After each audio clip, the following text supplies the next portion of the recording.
Man, the Indiana Fever might be screwed, and we have to break this down with everybody being so thirsty, jumping at all of these other leagues, jumping at all of this other money alongside the WNBA CBA negotiation, which is looking to add 54, make the season 54 games. So they're trying to add 10 more games on top of what they played last season. This presents a serious scheduling conflict for the WNBA and Project B, as these two... Indiana Fever just lit a fuse they might not be able to control. They rolled the dice on roster loyalty in a league built on survival, and now the fanbase is exploding. Sophie Cunningham, a fan favorite and emotional core, is suddenly dangling over the edge, possibly gone for good. This isn't just about losing a key piece, a catastrophic strategic failure that threatens everything Caitlin Clark's arrival was supposed to elevate. The modern WNBA rewards ruthless moves, not sentimental ones. And Indiana may have just crippled themselves,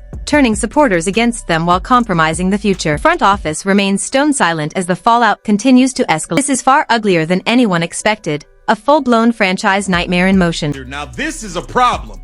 Kelsey Mitchell is signed with Project B. Kelsey Mitchell is not signed in the WNBA right now. Let's be clear here. So, how is that supposed to work? How's that supposed to work? Are they going to let her miss parts of Project B so she could play in the WNBA? I highly doubt it. Here says the startup league, which plans for its inaugural season to begin November and extend through April, said this week that its Tokyo tournament stop will start March 26, 2027.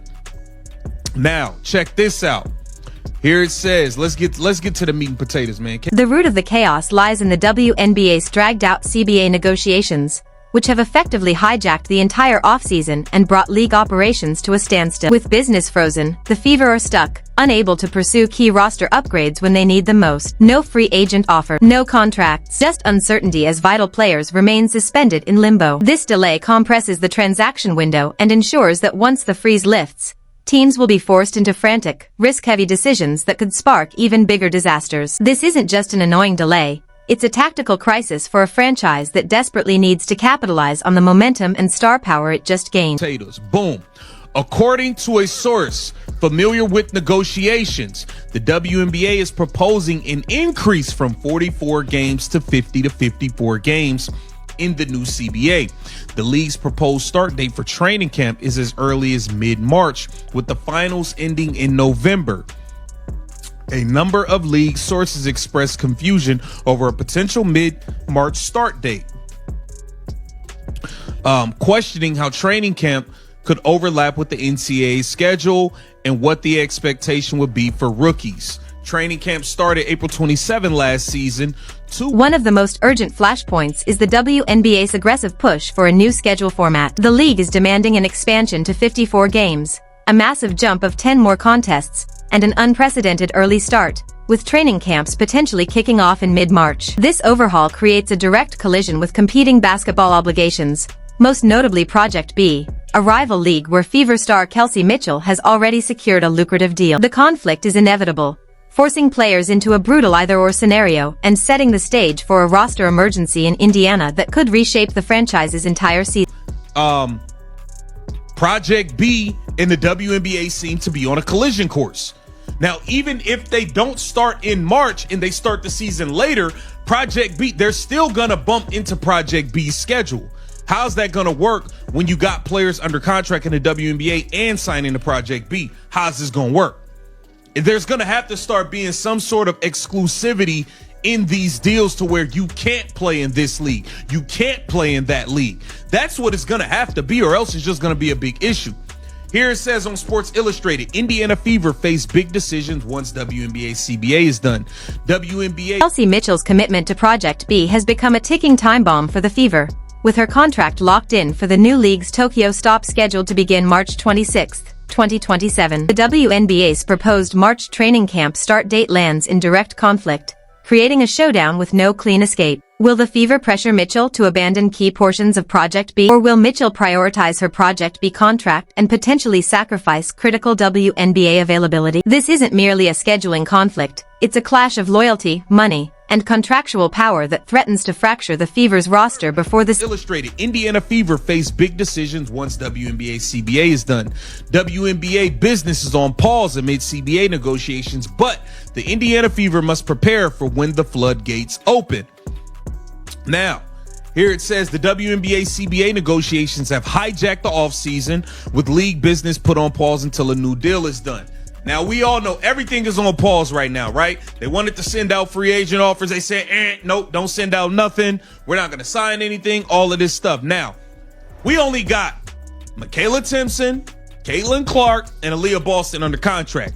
Sophie Cunningham already told y'all she's not trying to take the WNBA's push for more games and an accelerated start date completely ignores the NCAA tournament's importance in the basketball ecosystem. Shifting the season into March or early April would run headfirst into the Final Four, a signature stage for rising rookies. That window is crucial for generating excitement and introducing future stars like Caitlin Clark to a national audience before they officially arrive in the WNBA. By forcing an early start, the league risks cannibalizing its own talent pipeline and killing the preseason hype surrounding its most anticipated draft classes. It's a baffling move that actively works against the league's long-term growth strategy. Respected by Stephanie White and this new crew that came in here throwing their weight around, throwing her to the back burner for Dewana the Scammer, Bonner, and Natasha Howard, and all these people that was absolute trash for the team.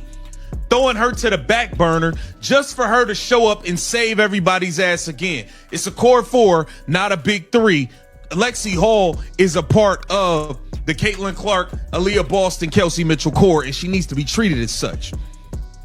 Here it says, given more transactions than ever will take place in a condensed period of time with players needing to be protected, signed, and drafted.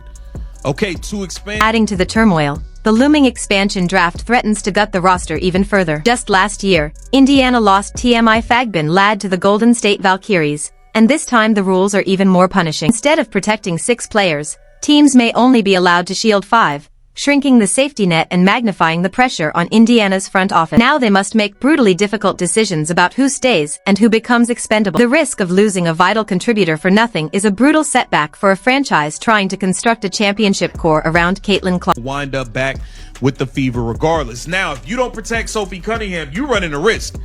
Because if I'm the Toronto Tempo or the Portland Fire, I'm definitely gonna sign Sophie Cunningham and I'm definitely gonna pay her, because due to her being next to Caitlin Clark, she's become a household name in the WNBA. She's going to help me maybe sell some tickets, even though she's not a max level player. She still benefits my organization, her being on the team with her brand and image being up because of Caitlin Clark. So if you don't protect Sophie Cunningham, she's good as gone. That's why I'm saying the protection dilemma is where Indiana's biggest miscalculation becomes painfully exposed. Caitlin Clark, Aaliyah Boston, Kelsey Mitchell, and Lexi Hull are virtual guarantees for protection, leaving just one coveted slot remaining. That final spot has ignited debate. Do they shield Nalissa Smith, still on a valuable rookie deal, or Sophie Cunningham, a fan favorite whose visibility has skyrocketed thanks to Clark's meteoric rise? It's a choice the Fever never wanted to confront, yet it underscores the fragile position they've created for themselves: too many key assets, not enough protection slots, and massive stakes hanging in the balance. The WNBA goes to 54 games, but they start the season later and it trickles on further into November, further down the line, and it interferes with Kelsey Mitchell's Project B contract. What happens? This is what I'm saying, man. This could get crazy. This could get absolutely crazy. But one thing's for sure, two things for certain. KTV gonna keep you updated on everything going on. Make sure you like, comment, subscribe, share the channel, get down in those comments. I'll see you on the next one. Leaving Sophie Cunningham unprotected isn't just a risk, it's a catastrophic gamble. She's openly expressed her desire to stay with the Fever, but her demands for a max contract and plans to buy a house signal she won't compromise. Any expansion team, whether Toronto or Portland, would leap at the opportunity to sign her. Personal brand, amplified by her close association with Caitlin Clark, makes her an instant powerhouse for ticket sales, fan engagement, and media attention. Allowing her to walk away isn't simply losing a player, it's throwing away a tangible advantage directly fueled by the Caitlin Clark effect. Sophie Cunningham isn't just a sentimental favorite. She's proven, marketable, and now more valuable than ever. Failing to protect her hands a rival team a ready-made fanbase and instant credibility, exposing the Fever's misjudgment of player value and post-Clark market